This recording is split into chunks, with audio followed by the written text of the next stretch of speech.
Hello everyone, कैसे हैं आप सब। एग्जाम ट्रिक्स में आपका स्वागत है। मेरा नाम महेश सोनी है। मैं आपको अभी पढ़ा रहा हूँ टाइम स्पीड डिस्टेंस टीएसडी। आज ये पांचवा लेक्चर होने वाला है। इसमें से मैं बात करूँ तो आज जो हम पढ़ने वाले हैं वो चोर एंड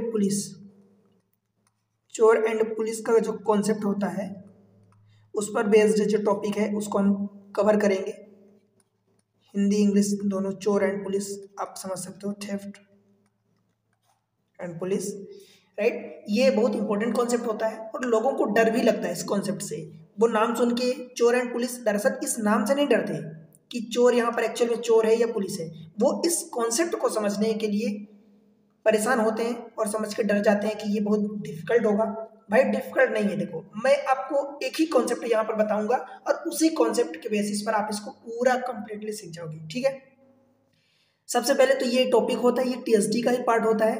और टीएसडी में मैं बार बार आपको बताया हूँ कि भाई टी इंटू एस बराबर डी होता है, मतलब टाइम इंटू स्पीड बराबर डिस्टेंस होता है, ठीक है। चोर एंड पुलिस, देखो भाई एक ही कॉन्सेप्ट बताऊंगा। चोर मान लो, एक ही टाइम पर मान लो यहाँ पर चोर भी है, चोर को मैं सी से डिनोट कर रहा हूँ एंड पुलिस को मैं पी से डिनोट करूंगा, ठीक है।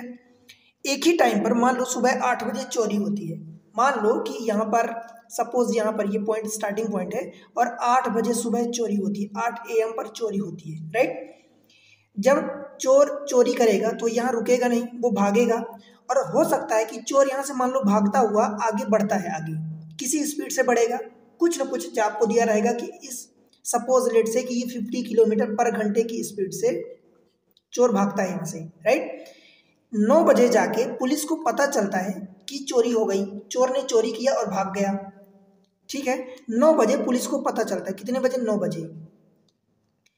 तो जब पुलिस को पता चला तो पुलिस इसी दिशा में भागना चालू किया। कौन सी दिशा में, कौन सी डायरेक्शन में, जिस दिशा में पुलिस भागा था, जिस दिशा में चोर भागा था उसी दिशा में पुलिस भी भागेगा। अब कुल मिला के आपको टाइम बराबर करना होता है। भाई पुलिस को कितने बजे पता चला, 9 बजे, और चोर चोरी किया 8 बजे। मतलब चोर जब 8 बजे से जब 9 बजे कहीं एक डिस्टेंस पर पहुंचेगा तब पुलिस यहाँ से चालू करेगा। पुलिस यहाँ से चालू करेगा कितने बजे, 9 बजे। और चोर जो है 1 घंटे में, यानी 8 से 9 के बीच में 1 घंटे में कहीं मान लो यहाँ पहुंच जाता है, यहाँ पर 9 बजते हैं, समझ आया। उस 1 घंटे में, यानी चाहे 1 घंटा हो, चाहे 10 मिनट हो, चाहे आधा घंटा हो, चाहे 5 घंटे हो, जितने भी टाइम में चोर आगे निकल गया और पुलिस अब उसका पीछा कर रहा है, उतने टाइम में उन दोनों के बीच की डिस्टेंस निकाल लो।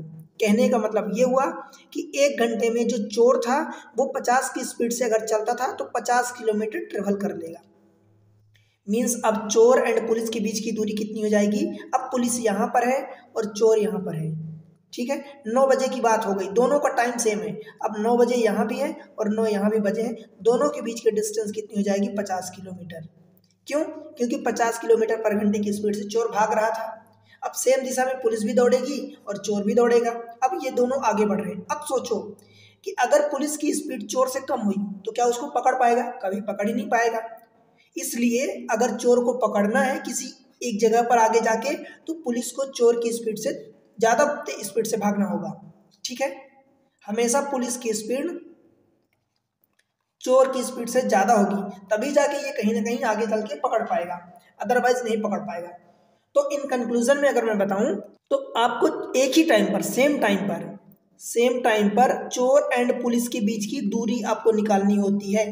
अब आगे ये कहाँ पर मिलेंगे वो अलग फंडा होगा, पर आपको दोनों के बीच की डिस्टेंस, ये पुलिस है और यहाँ पर ये चोर है, दोनों के बीच की डिस्टेंस जब आप निकालोगे तभी आप बता पाओगे कि भाई ये कितने टाइम में उसको पकड़ पाएगा। क्लियर हुआ कॉन्सेप्ट? ठीक है। अब इस कॉन्सेप्ट पर बेस्ड क्या होता है, देखो कभी आपसे डिस्टेंस पूछ देगा। मान लो ये चोर है और ये पुलिस है और यहाँ पर चोर है, तो कभी आपसे ये डिस्टेंस यानी डी मान लो, जो भी मानना है, आपसे डिस्टेंस कभी पूछ देगा, कभी आपसे टाइम पूछ देगा, कभी स्पीड पूछ देगा, किसी एक की दे देगा और दूसरे की पूछ देगा। तो डिपेंड करता है सिचुएशन पर कि क्वेश्चन में आपसे क्या पूछ रहा है, राइट। क्वेश्चन करते हैं तो आपको बेहतर समझ में आएगा। बता रहा हूँ कि अगर आपने एक बार सिर्फ इतना फंडा समझ लिया तो आपको कभी कोई प्रॉब्लम नहीं होगी। देखो, अब पुलिसमैन एक नोटिस करता है।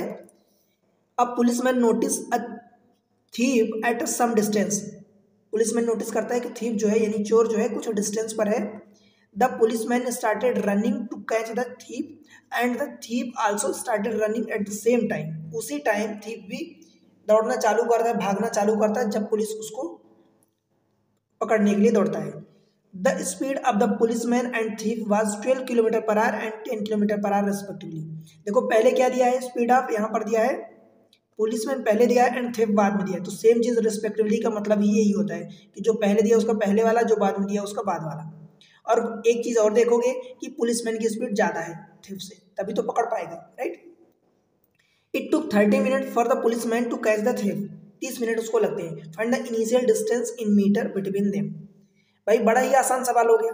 अब कहोगे आसान कैसे हो गया, तो मान लो कि यहां पर ये पुलिस है और यहां पर थीफ है, राइट। उनके बीच की स्टार्टिंग डिस्टेंस मान लो डी थी। अब जो भी मानना है, एक्स मानना है, वाई मानना है, पी मानना है, जो भी मानना है मान लो, राइट। अब हमसे क्या बोला है कि एक ही डायरेक्शन, पुलिस को अगर थीफ को पकड़ना है तो थीफ इस डायरेक्शन में दौड़ेगा तो पुलिस भी इसी डायरेक्शन में दौड़ेगा, तभी तो पकड़ पाएगा।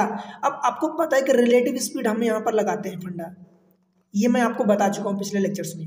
रिलेटिव स्पीड, भाई जब दोनों एक ही दिशा में दौड़ेंगे तो स्पीड क्या होगी, पुलिसमैन की स्पीड और माइनस थीफ की स्पीड, बताओ, ठीक है। एक ही डायरेक्शन में दौड़ेंगे तो स्पीड माइनस हो जाती है। अब टाइम आपको दिया है, time is equal to distance upon speed, ये होता है तो स्पीड यहाँ पर रिलेटिव स्पीड रखोगे। कभी भी ध्यान रखना, सेम डायरेक्शन में जाएंगे तो माइनस करोगे, अपोजिट डायरेक्शन में जाएंगे तो प्लस करोगे।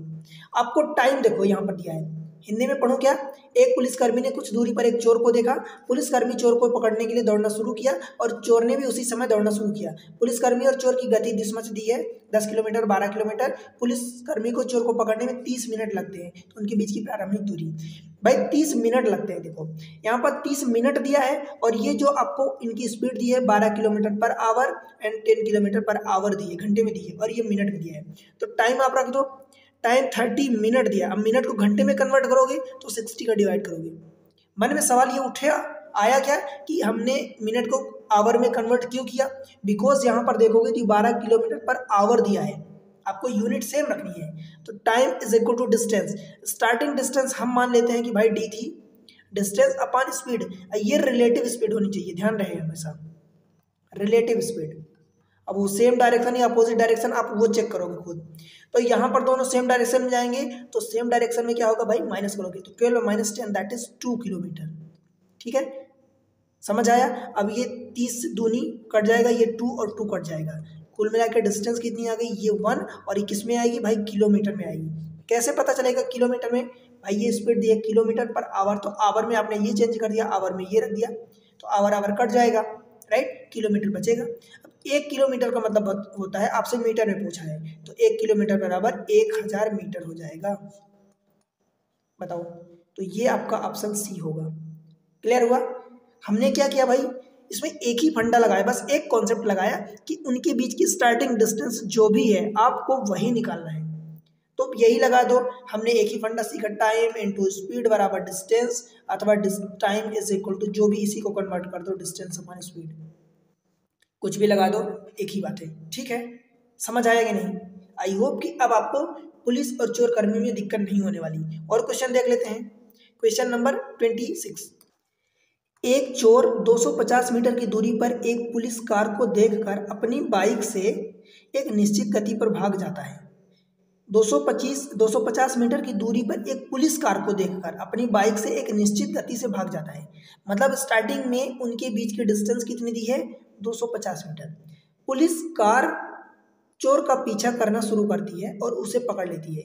यदि चोर पकड़े जाने से पहले 1.5 किलोमीटर भागता है और पुलिस कार की गति 70 किलोमीटर पर घंटे है, तो चोर की बाइक की गति किलोमीटर पर घंटे में क्या है, ठीक है। समझ आया क्वेश्चन। अब देखो क्वेश्चन तो है आसान, बट थोड़ा सा इसमें ट्विस्ट है। ट्विस्ट क्या है कि आप देखोगे कि मान लो ये पुलिस है और ये चोर है, ठीक है, इनके बीच की डिस्टेंस स्टार्टिंग में कितनी दिया है, 250 यानी 250 मीटर, राइट। अब 250 मीटर दिया है, आपको यहाँ देखो कहीं बोला है क्या कि इतने टाइम लगते हैं पुलिस को चोर को पकड़ने में, टाइम तो नहीं दिया। अब टाइम नहीं दिया है, अब मान लो चोर बोलता है कि यदि चोर पकड़े जाने से पहले 1.5 किलोमीटर भागता है, मतलब चोर यहाँ पर था 250 मीटर दूरी पर पुलिस की गाड़ी या कार देखता है तो वो भागना चालू करता है। चोर इधर भागता है, ठीक है, और यहाँ पकड़े जाने से मान लो यहाँ पर चोर पकड़ा जाता है, चोर एंड पुलिस दोनों यहाँ पर पकड़े जाते हैं, तो चोर यहाँ से यहाँ कितना भागता है, 1.5 किलोमीटर यानी 1500 मीटर भागेगा। बोलो भाई, ठीक है। तो जितने टाइम में चोर यहाँ से यहाँ पहुँचा उतने टाइम में पुलिस को अगर पकड़ना है तो पुलिस को यहाँ से यहाँ पहुँचना पड़ेगा। ये वाला पॉइंट, पुलिस को इतनी डिस्टेंस कवर करनी पड़ेगी और चोर को केवल ये डिस्टेंस कवर करनी पड़ेगी। जब चोर इतनी डिस्टेंस चलेगा और पुलिस ये पूरी डिस्टेंस चलेगा तब जाके ना वो चोर को पकड़ पाएगा, अदरवाइज नहीं पकड़ पाएगा। बात समझ आई? तो यहाँ पर क्या लगाओगे भाई, अब टाइम लगाओगे। टाइम इज इक्वल टू, मतलब टाइम तो दोनों को सेम होगा। मान लो इसको जितना टाइम लगेगा उसी टाइम में तो ये पुलिस भी तो सेम चल रहा है, तो टाइम दोनों का सेम लगेगा। बात समझ आई ना? तो टाइम क्या सेम लगेगा भाई, चोर के लिए टाइम देखो, चोर टाइम इक्वल टू क्या होता है, डिस्टेंस अपॉन स्पीड, बस यही लगा दो। इसका टाइम लगेगा डिस्टेंस यानी 1500 मीटर अपॉन चोर की स्पीड, डिस्टेंस 1500 मीटर अपॉन चोर की स्पीड मान लो कि ऐसा है, ठीक है, बराबर। अब पुलिस कितनी डिस्टेंस चलेगा, अगर इसको यहाँ पकड़ना है तो 1500 और प्लस 250, तो डायरेक्ट मैं लिख दूँ क्या 1750, चलो 1500 और प्लस 250 और बटे इसकी स्पीड। अब इसकी स्पीड किस में लिखोगे, 70 किलोमीटर पर घंटे। देखो अब ध्यान रहे एक चीज़ का, ये 70 किलोमीटर पर आवर है, इस बात का ध्यान रहे। अभी मैं आपको समझाता हूँ कैसे। बात जब यूनिट की आती है तो ये क्या, इसमें ये मीटर में है, ये भी मीटर में है, तो ये मीटर मीटर इनका कट जाएगा, ठीक है। ये किलोमीटर पर घंटे में। अब आपके मन में सवाल उठना चाहिए कि भाई इस वाले को, ये जब मीटर में है तो इसको भी मीटर पर सेकंड में चेंज करोगे? हाँ करोगे। अब जैसे इस वाले को मीटर पर सेकंड में चेंज करोगे तो भाई ये भी मीटर पर सेकंड में ही यूनिट मानी जाएगी। जो आंसर निकलेगा, एस की जो वैल्यू निकलेगी वो मीटर पर सेकंड में निकलेगी, फिर उसको आप कन्वर्ट करोगे किलोमीटर पर घंटे में। परंतु इतना लफड़ा पालने के बजाय आपको ये पता होना चाहिए कि इसका मीटर और इसका मीटर तो कट गया, अब ये जो किलोमीटर पर घंटे में आया, अब ये तो न्यूमेरिकल, इतनी वैल्यू जो बची ये न्यूमेरिकल वैल्यू बची, ये भी न्यूमेरिकल वैल्यू बची, तो न्यूमेरिकल वैल्यू हम जो भी होगा काट पीट देंगे, और ये अब हमारा एस, ये एस यानी स्पीड जो आएगी वो किलोमीटर पर घंटे में ही आएगी, बिकॉज मीटर और मीटर कट चुका है। समझ आया? तो सेम चीज़, बस देखो ये 1500 ऊपर है, इस 70 का मैं इधर मल्टीप्लाई करता हूँ तो 70, और ये किलोमीटर पर आवर भी है, और ये वाला पार्ट नीचे आ जाएगा तो 1500 और 250 यानी 1750 नीचे आ जाएगा, एस ऊपर चला जाएगा तो ये बराबर एस आएगा, ये किलोमीटर पर आवर में यूनिट आएगी। बात समझ आई ना? 1 0 1 0 ये कट गया, ठीक है। 7 से काटोगे तो 7 दूनी 14, 3 बचेगा तो 7 5 35, 25 से काटोगे तो 25 छक्का 150 होता है, तो 25 छक्का 150 और ये 1 0 बचेगा ये, तो कुल मिला के एस की जो वैल्यू आ गई वो कितनी आ गई भाई, 60 किसमें आएगी, यही किलोमीटर पर आवर में आएगी, ठीक है। बात क्लियर हुई ना? तो ये अपना ऑप्शन बी हो जाएगा, बॉम्बे। बताओ यहाँ पर अगर कोई भी दिक्कत हो और आपको अगर लगता है, देखो तो यहाँ पर इसको क्या करोगे भाई, मीटर पर सेकंड में कन्वर्ट करने के लिए आप छोटी यूनिट में कन्वर्ट करने के 5/18 का मल्टीप्लाई करोगे। सेम चीज़ है, ये 5/18 कहाँ चला जाएगा, यहाँ जाएगा, तो जो 1500 में ये 1500 था, 5/18 का मतलब इधर 5/18 का मल्टीप्लाई करोगे भाई, तो आपका एस जो आएगा मीटर पर सेकंड में आएगा, फिर उसको किलोमीटर में बदलोगे तो यहाँ भी अभी अगर इसको हटाओगे ये 5/18 का मल्टीप्लाई होगा, फिर मैं ऐसे बोल रहा हूँ कि जैसे एस एस इक्वल टू ये 60 आया है उसमें 5/18 भी रहेगा, अब ये मीटर पर सेकंड में आया है, राइट। अब इस चीज़ को देखो, अगर इसको किलोमीटर मीटर पर सेकंड से किलोमीटर पर आवर में चेंज करना है तो फिर वही 18/5 का मल्टीप्लाई करोगे, तो ये 18 और ये 5 कट जाएगा, तो अल्टीमेटली वही आ जाएगा 60 किलोमीटर पर आवर। ठीक है दोस्त, समझ आया ना? तो इस तरीके से आपको ये भी पता होना चाहिए कि हम किस चीज़ को मल्टीप्लाई कर रहे हैं, तो वो चीज़ आगे चल के हमें फिर क्या करना पड़ेगा। अब ये हमने पता ये क्यों नहीं किया 5/18 वाला पार्ट, बिकॉज ये मीटर मीटर कट गया था, अगर नहीं कटता कुछ तो फिर हमें करना पड़ता वो। आगे देखते हैं एक और क्वेश्चन इसका। एक चोर किसी घर में खड़ी कार चुरा लेता है और 40 किलोमीटर पर घंटे की गति से भाग जाता है। आधे घंटे बाद चोरी का पता चलता है और तुरंत ही मालिक 60 किलोमीटर पर घंटे की गति से दूसरी कार से उसका पीछा करता है। मालिक चोर से कब मिलेगा, यानी मालिक चोर से कब मिलेगा मतलब मालिक चोर को कब पकड़ेगा। ठीक है, अब देखो कैसे करोगे भाई, सब कुछ क्लियर है आपके सामने। कुल मिला के आपको यही देखना है कि भाई 40 किलोमीटर पर घंटे की स्पीड से जो चोर है वो भागता है। मान लो मालिक यहाँ पर है और चोर यहाँ पर भाग गया। 40 किलोमीटर पर घंटे की गति से भागता है और जो मालिक है 60 किलोमीटर पर घंटे की गति से दूसरी कार से पीछा करता है। आधे घंटे बाद चोरी का जब पता चला तो भाई मालिक यहाँ पर था पहले और चोर भी यहाँ पर था। आधे घंटे में चोर कुछ डिस्टेंस ट्रेवल करेगा, तय करेगा। तो आधे घंटे में भाई 40 किलोमीटर पर घंटे की स्पीड से भाग रहा, तो आधे घंटे में ये 20 किलोमीटर तय कर लेगा। तो ये 20 किलोमीटर उन दोनों के बीच की स्टार्टिंग की डिस्टेंस हो जाएगी। ठीक है, अब हो गया, बस काम खत्म। टाइम इज इक्वल टू क्या निकलेगा, डिस्टेंस यानी 20 किलोमीटर अपन स्पीड। ये 60 किलोमीटर की स्पीड से इधर से भागता है 60 और ये 40 की स्पीड से भाग रहा है, तो क्या हो जाएगा, अल्टीमेटली 20 हो जाएगा रिलेटिव स्पीड, और दैट इज 1। और ये क्या आएगा, आवर आएगा। ठीक है भाई, 1 आवर मतलब बताओ 60 मिनट। अब बताओ, अब ऑप्शन पढ़ लेते हैं। देखो, 55 kilometre from the owner house and 1 hour after the theft. भाई 55 किलोमीटर होगा क्या, 1 घंटे तो ठीक है। अब 1 घंटे ये किसके रिस्पेक्ट में बोला है, 55 kilometre from the owner house and 1 hour after the theft. चोरी के 1 घंटे बाद क्या, सोचो। कुल मिला के बात ये हो रही भाई कि ये थेफ्ट चोरी तो यहाँ पर हुई थी ना, पहले आधे घंटे वो भागा था। बात समझ पा रहे हो क्या, देखो चोरी यहाँ पर हुई, आधे घंटे वो भागा, तो आधे घंटे तो ये हुआ। अब यहाँ से 1 घंटे लगे हैं। ठीक है, इस चोरी जब चोरी होने के आधे घंटे बाद वो भागा, फिर जब मालिक को पता चला तब से मिला के 1 घंटे लगे, यानी टोटल उसको 1.5 घंटे लगेंगे। ठीक है, अब 1.5 घंटे लगेंगे टोटल टाइम उसको लगेगा, बिकॉज 1 घंटे ये और आधा घंटे पहले वो भागा था। और डिस्टेंस कितनी होगी भाई, तो 1 घंटे आधे घंटे ये, 1 घंटे में ये डिस्टेंस कितनी होगी, ये वाली डिस्टेंस। चोर की स्पीड पता कर लो, ये 40 की स्पीड से दौड़ रहा था, तो ये 40 किलोमीटर पर ट्रेवल करेगा। तो 40 ये और 20 ये, तो टोटल आपकी कितनी हो जाएगी भाई, 20 + 40 यानी 60 किलोमीटर। अब ये 1.5 घंटे किसके लिए है, तो 1.5 घंटे भाई जब चोरी हुई थी तब से है। अब ऑप्शन पर निर्भर करता है कि किस फॉर्म में पूछा है। तो 55 kilometre from the owner house नहीं, गलत है। 60 kilometre from the owner house and 1.5 hour after the theft. हाँ, बात समझ आई ना। तो 60 kilometre from the owner house यानी मालिक का हाउस यहाँ पर था, तो यहाँ से 60 किलोमीटर टोटल है, ये सही है। एंड 1.5 घंटे आफ्टर द थेफ्ट, चोरी होने के 1.5 घंटे बाद। ठीक है, तो ये सही हो जाएगा। 60 kilometre from the owner house and 1.5 hour after the discovery. नहीं, डिस्कवरी यानी जब चोर की खबर हुई तो वहाँ से 1 ही घंटे लगे। समझ आया ना, तो ये भी नहीं होगा। 55 किलोमीटर नहीं होगा, गलत है। तो ऑप्शन आपका बी हो जाएगा। बात समझ आई ना दोस्त। देखो भाई, मैं आपके लिए ऐसी कॉन्सेप्ट लाता हूँ भाई, हलवा बना के रखा था, मतलब चोर कॉन्सेप्ट को इतना बवंडर मचा के रखा था। कितना डिफिकल्ट टॉपिक है, कितना कठिन है, लोगों को समझ नहीं आता। बताओ, एक ही कॉन्सेप्ट बता रहा हूँ मैं कि पहले उनके बीच की डिस्टेंस देख लो सेम टाइम पर। मतलब जैसे यहाँ पर बात करूँ तो यहाँ चोरी यहाँ हुई, मालिक का घर यहाँ था, यहाँ चोरी हुई, आधे घंटे बाद पता चला, तो आधे घंटे में चोर कहाँ भाग जाएगा, चोर यहाँ पहुँच जाएगा। अब जिस स्पीड से भाग रहा है, 40 की स्पीड से भाग रहा है, तो आधे घंटे में 20 किलोमीटर चलेगा। तो यही तो उनके बीच की मालिक के हाउस की और चोर के अब करंट पोजीशन की डिस्टेंस हो गई। बस यही काम करना है बार बार, कुछ नहीं होता। बस चोर पुलिस में एक ही कॉन्सेप्ट होता है भाई, उनके बीच की डिस्टेंस देख लो। अब जैसे मैं पिछले क्वेश्चन की बात करूं तो उसमें डिस्टेंस नहीं दिया था, तो उसमें नहीं दिया था तो भाई दोनों सेम टाइम में ट्रेवल कर रहे हैं। जितने डिस्टेंस चोर जो है 1500 मीटर ट्रेवल कर रहा है जितने टाइम में, उतने ही टाइम में पुलिस को अगर पकड़ना है तो 1500 + 250 ट्रेवल कर रहा है। तो एक की स्पीड दिया होगा, दूसरे की आपसे पूछ लेगा। ठीक है, तो इस तरीके से आसान क्वेश्चन होते हैं।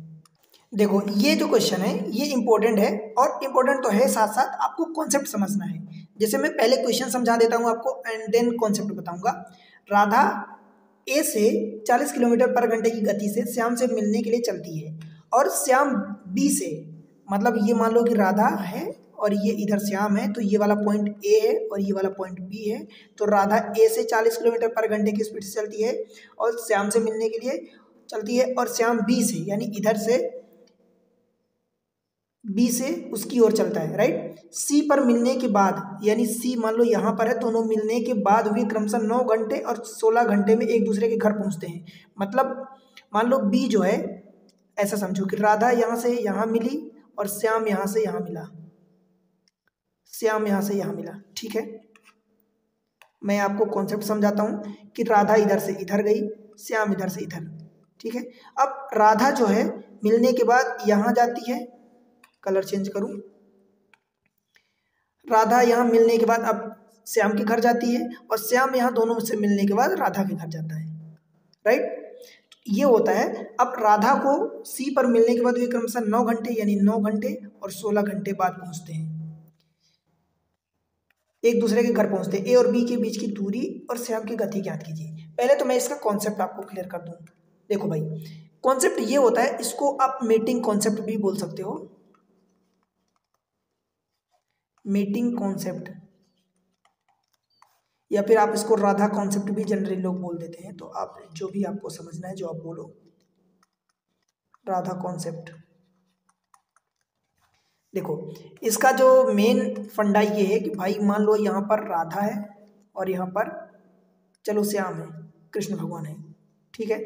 मान लो यहाँ सी पर दोनों मिलते हैं तो राधा अपनी स्पीड से जाएगी, श्याम प्रभु अपने स्पीड से आएंगे। अब यहाँ पर हमारे प्रभु ही हो गए, मान लो, जो भी मानना है। तो राधा अपनी स्पीड से जा रही है, श्याम अपनी स्पीड से आ रहे हैं। यहाँ पर दोनों लोग मिलते हैं, मिलने के बाद राधा जो है, देखो मिलने के बाद राधा जो है यहाँ से इधर आ रही थी S1 स्पीड से, श्याम S2 स्पीड से आ रहे थे। अब राधा जो है श्याम के घर जाती हैं इधर और श्याम जो है राधा के घर चले जाते हैं, एक दूसरे का रिश्ता मांगे, आप ये समझ लो, ठीक है। अब यहाँ जब मिलने के बाद राधा को ये जो T1 टाइम लगा कहाँ, श्याम के घर पहुँचने में, राधा की स्पीड S1 थी तो उनको मिलने के बाद जो टाइम लगा श्याम के घर पहुँचने में वो T1 है, और श्याम की स्पीड S2 थी तो मिलने के बाद जो टाइम लगा कहाँ, राधा के घर पहुँचने में, किसको, श्याम को, वो T2 टाइम लगा। बताओ, क्लियर हुआ? इतना सा कॉन्सेप्ट है।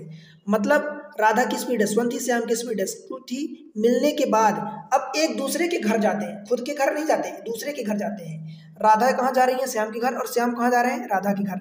तो मिलने के बाद राधा को T1 टाइम लगा श्याम के घर पहुँचने में और श्याम को T2 टाइम लगा राधा के घर पहुँचने में। अब यहाँ पर आपसे एग्जामिनर 3 चीज़ें पूछता है।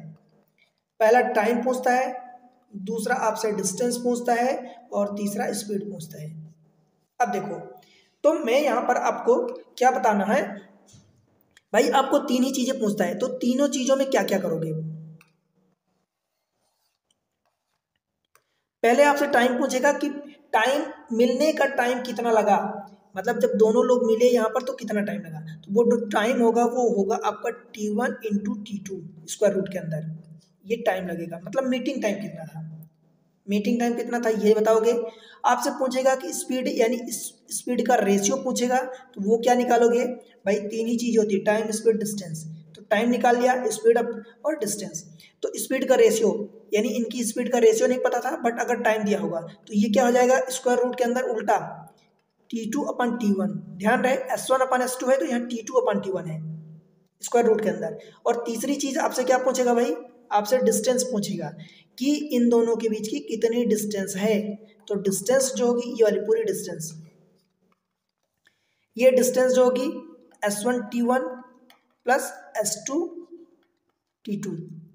डिस्टेंस क्या होती है, देखो distance is equal to speed into time, यही होता है। तो हमने स्पीड इंटू टाइम दोनों लोगों का मल्टीप्लाई, S1 को 1 से मल्टीप्लाई किया उनके टाइम से, S2 को T2 के टाइम मतलब उनके टाइम से मल्टीप्लाई किया।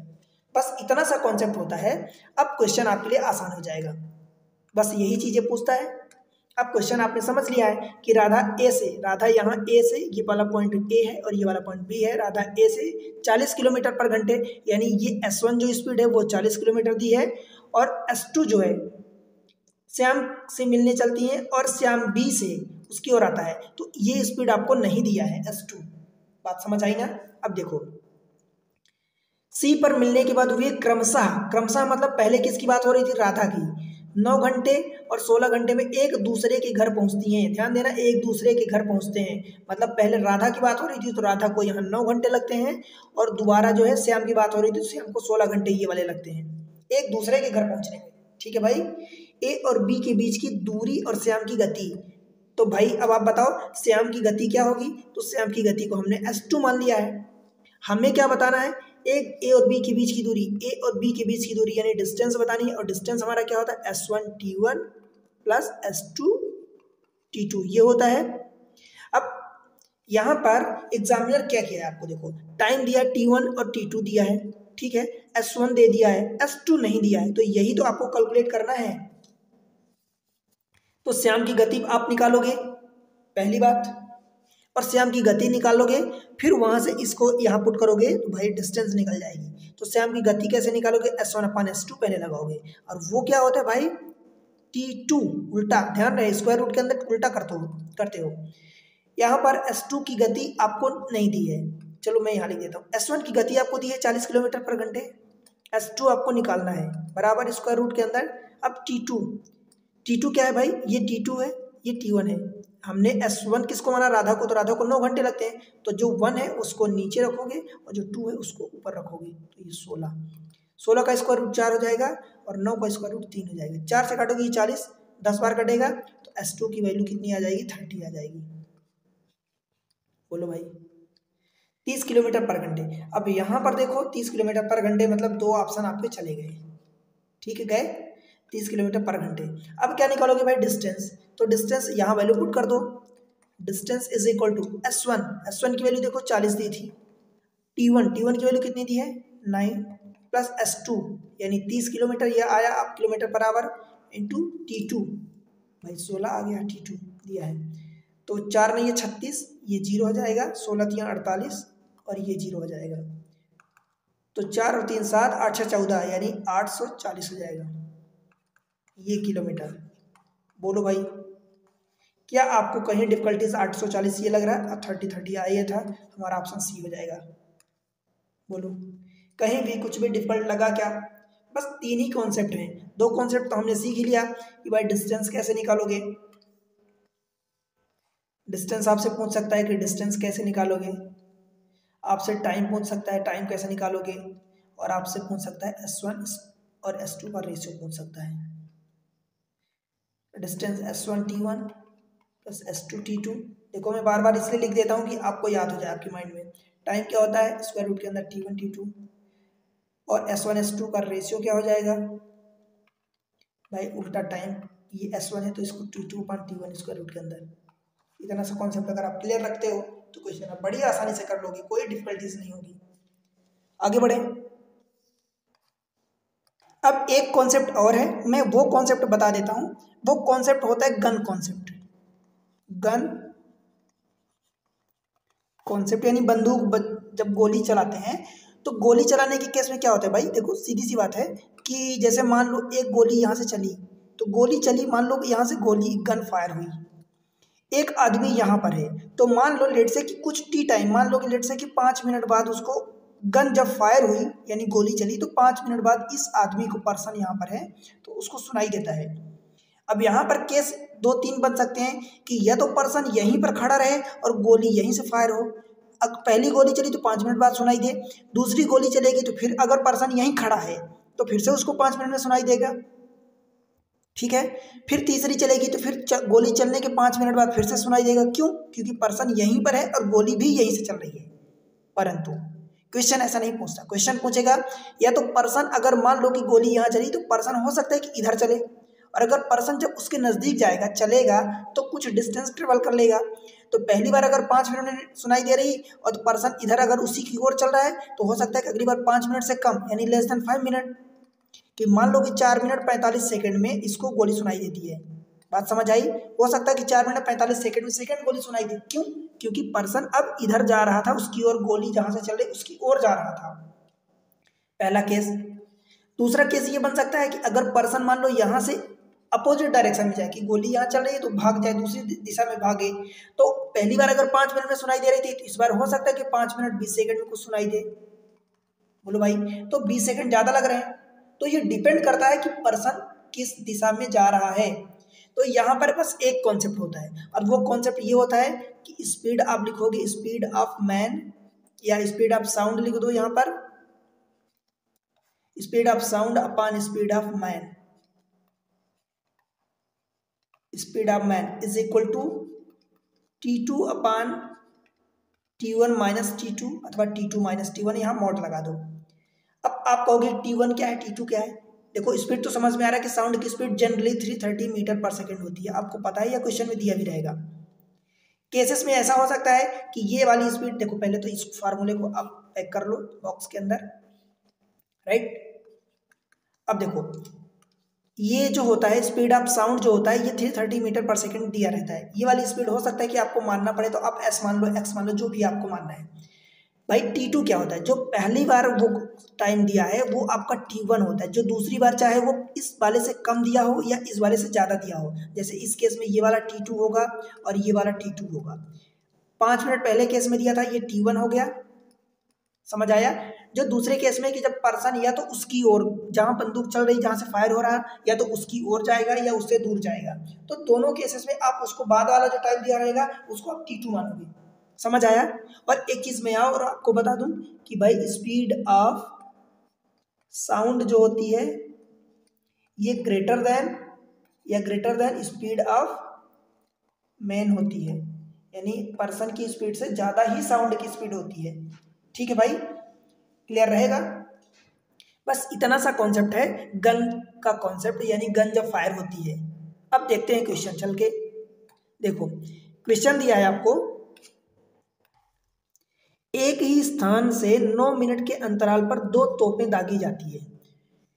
2 gun are fired from the same place at an interval of 9 minute. 9 minute के अंतराल में 2 गन फायर की जाती हैं। A person coming to that place find that 8 minute 48 second have elapsed between hearing the sound of the 2 gun. मतलब क्या हो रहा है कि एक गन यहाँ से चलती है और फिर जब पर्सन यहाँ पर था, मान लो यहाँ से गन फायर हो रही है और पर्सन यहाँ पर है, पहली वाली 9 मिनट में सुनाई देती है। अब इसके कारण पर्सन जो है इसकी दिशा में चलना शुरू करता है, जिसके कारण सेकेंड बार उसको 8 मिनट और 48 सेकेंड में उसकी गन सुनाई देती है, आवाज गन की फायरिंग की। ठीक है, क्यों? क्योंकि पर्सन उसकी ओर चल रहा था। If the velocity of the sound, देखो वेलोसिटी ऑफ स्पीड अथवा साउंड एक ही है। Velocity of the sound is 330 metre per second, then at what speed in kilometre per hour, ध्यान रहे ये मीटर पर सेकेंड में दिया, ये किलोमीटर पर आवर, बस that person coming to that place. ठीक, अब इसका कॉन्सेप्ट क्या रह गया भाई, वही एक ही स्थान पर 9 मिनट के अंतराल पर 2 तोपें दागी जाती हैं। उस स्थान की ओर आने वाले व्यक्ति पाता है कि दोनों तोपों की आवाज सुनने के बीच में 8 मिनट 38 सेकंड का अंतर हुआ। दरअसल यहाँ पर थोड़ा सा क्वेश्चन में मेरे ख्याल से गलती है, 8 मिनट 48 सेकंड का अंतर नहीं हुआ, सेकंड वाला 8 मिनट 48 सेकंड बाद सुनाई देता है। या आप ऐसा भी समझ सकते हो, देखो अंडरस्टैंडिंग की बात है कि पहली वाली अगर 9 मिनट के अंतराल पर सुनाई दे रही है, दूसरी वाली 8 मिनट 48 सेकंड में सुनाई दे रही है, तो अंतर तो यही आ गया ना कि पहली वाली 9 मिनट में है, दूसरी वाली 8 मिनट 48 सेकंड में, तो यही अंतर आ गया। ठीक है, ऐसा सुनाई देती है। यदि ध्वनि की आवाज दिस मच हो, 330 मीटर पर सेकंड हो, तो वह व्यक्ति उस स्थान की ओर किस गति से घंटे किलोमीटर पर घंटे में से आ रहा है था। ठीक, अब देखो भाई ये बात बराबर हो गई, ये वाला आपका T2 टाइम हो गया और ये वाला T1 टाइम हो गया। मतलब पहला आपको जो T1 टाइम दिया वो 9 मिनट दिया है, T2 जो टाइम दिया है वो 8 मिनट 48 सेकेंड दिया है, यानी आप इसको मिनट लिखोगे। अब क्या करोगे भाई बताओ, बस एक ही चीज़ है, आपसे पूछा क्या है, उसकी स्पीड पूछा है, और हमने क्या सीखा भाई, speed of sound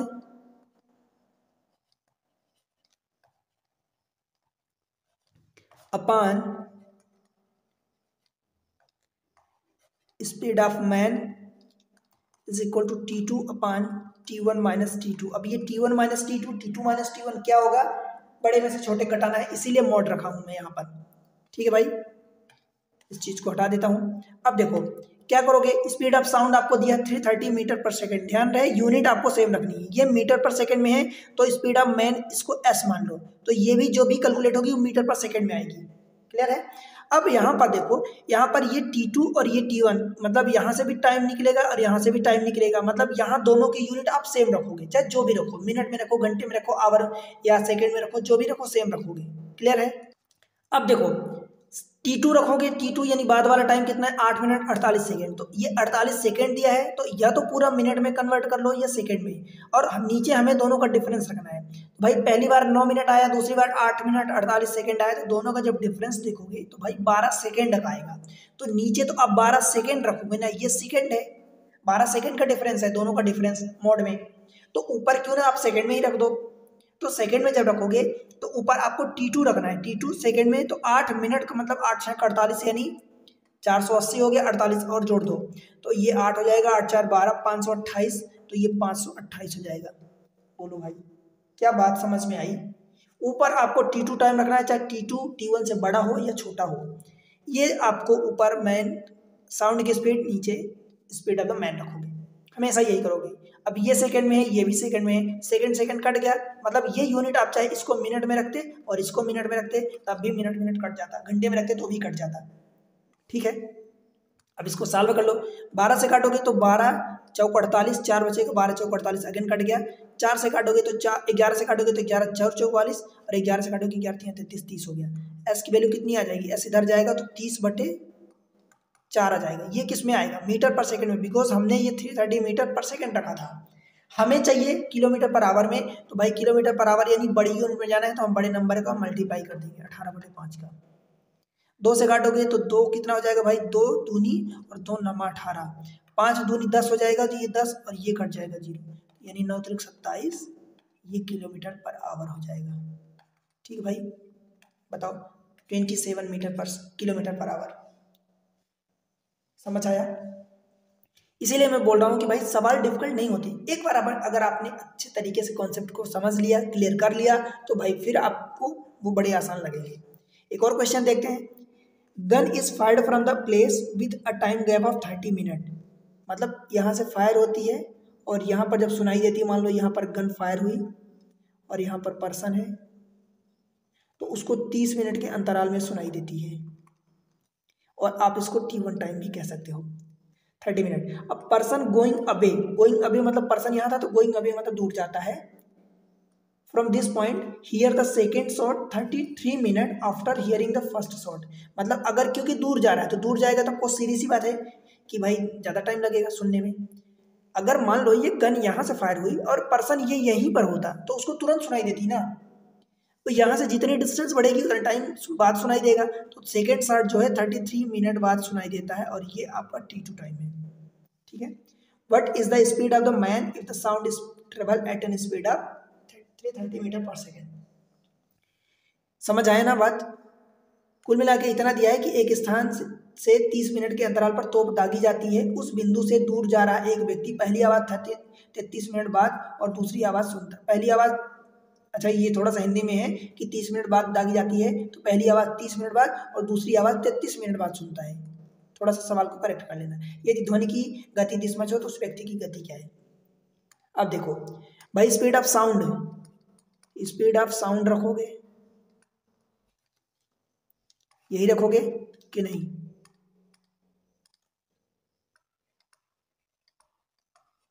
speed of sound upon speed of man is equal to T2 यानी दूसरा वाला देखो 33 मिनट दिया है, अब ये 33 में सेम रख रहा हूँ मिनट अपॉन भाई दोनों का डिफरेंस यानी 33 और 30 का डिफरेंस 3, ये भी मिनट में आया है। अब ये सेम यूनिट है, अब आपको किसी में कन्वर्ट करने की जरूरत नहीं है, ये मिनट कट जाएगा, 33/3 यानी 11 आ जाएगा। स्पीड ऑफ साउंड कितना दिया है भाई 330 दिया है, upon speed of man let say कि एस मान लो, बस आपको सॉल्व करना है, 11 3 33 और ये 0 हो जाएगा, मतलब स्पीड ऑफ मैन कितना आएगा 30। अब ये ध्यान रहे ये मीटर पर सेकेंड में आया है, क्यों भाई, क्योंकि 330 आपने मीटर पर सेकेंड में रखा है, आपको किलोमीटर पर आवर में चेंज करना है तो बड़ी यूनिट में जाना है तो बड़े नंबर का मल्टीप्लाई करना होगा। 5 छक्का 30, 18 छक्का 108 किलोमीटर पर आवर। ठीक है भाई, समझ आया कि नहीं। तो इस तरीके से आप देखो कि TSD की सारी चीज़ें मैं आपको कहाँ पढ़ा दिया हूँ, एग्जाम ट्रिक्स पर। और भाई मैं वो तरीका अपनाया हूँ कि देखो एक बार मैं आपको बताऊँ तो मैं 2 बार चीज़ें पढ़ा चुका हूँ, पूरी मैथमेटिक्स 2 बार पढ़ा चुका हूँ। अब आप कहोगे 2 बार कैसे, तो एक बार मैं पहले पढ़ाया था, तो जब मैं पहली बार पढ़ाया था तो दूसरे कॉन्सेप्ट से दूसरे तरीके से पढ़ाया था, दोबारा जब मैं पढ़ाया हूँ तो दूसरे तरीके से पढ़ाया हूँ। दोबारा जो मैं पढ़ाया हूँ इसमें दूसरा तरीका कैसे अपनाया हूँ भाई, कि इसमें आपको कम टाइम में ज़्यादा चीज़ें, ज़्यादा अच्छी चीज़ें मैं पढ़ाया हूँ। इस बात का ये मतलब बिल्कुल भी नहीं है कि पहली बार मैं गलत तरीके से या पढ़ाया हूँ, पहली बार मैं छोटी छोटी चीज़ें या ज़्यादा डिटेल में पढ़ाया हूँ, सेकेंड टाइम जब मैं पढ़ाया हूँ तो कम टाइम में, या बात करूँ कि कम टाइम में मतलब कि कम क्वेश्चन करवाया हूँ, पर उन्हीं क्वेश्चंस में आपको इतना करवा दिया हूँ कि आपको कमी महसूस नहीं होगी। राइट, तो आप देखो, दोनों को देखो, आपको लगता है तो फिर कुछ लेक्चर्स देख लो, फिर आपको समझ आ जाएगा कि आपके लिए कौन सा बेहतर है। ठीक है। बिकॉज अगर मैं सेम तरीका अपनाऊंगा दोनों बार तो फिर आपको लगेगा कि सेम चीज़ें मैं वही पढ़ा चुका हूँ, तो फिर वही मैं सेकेंड टाइम क्यों पढ़ाया, वीडियो क्यों अपलोड किया। तो ये सारी चीज़ें आपको एग्जाम ट्रिक्स पर मिल रही है। मैं क्या आपसे डिमांड करता हूँ भाई कि एग्जाम ट्रिक्स को आप सपोर्ट करो। देखो मैं कब से, आप खुद देख रहे होगे कि लगभग 1900 प्लस वीडियो अपलोड हो चुके हैं, राइट। 1900 प्लस वीडियो अपलोड हो चुके हैं और आप चैनल को सब्सक्राइब नहीं करते, तो भाई सबसे पहले तो चैनल को सब्सक्राइब करो। आप वीडियो को लाइक नहीं करते तो वीडियो को लाइक करो और उसके अलावा आप शेयर करो वेरियस मीडिया में, बहुत सारे मीडिया में। किसको शेयर करोगे, जो भी आपके पढ़ने वाले कॉन्टेक्ट में हैं, कॉन्टैक्ट लिस्ट में। मैसेज हो गया, इंस्टाग्राम हो गया, फेसबुक हो गया, व्हाट्सअप हो गया, और भी बहुत सारे मीडिया में, उन जगह सब जगह शेयर करो।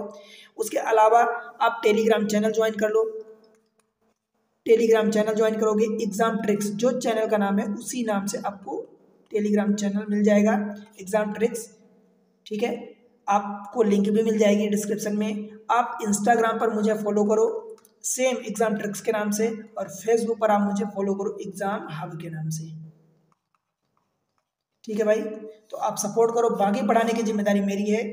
मैं कोशिश कर रहा हूँ कि चैनल पर कुछ जीएस यानी जनरल स्टडीज़ की चीज़ें आपको यहाँ पर प्रोवाइड करवाऊँ, ठीक है। तो आपका जैसा रिस्पॉन्स रहेगा, जैसा आप कहोगे, उस तरीके से मैं आगे कंटिन्यू करूँगा, ठीक है। चैनल को सपोर्ट जरूर करो और शेयर करो, आप ही का सपोर्ट बहुत इंपॉर्टेंट है, राइट। तो मिलते हैं किसी अगले लेक्चर में, तब तक के लिए पढ़ते रहो, बढ़ते रहो, बाय बाय।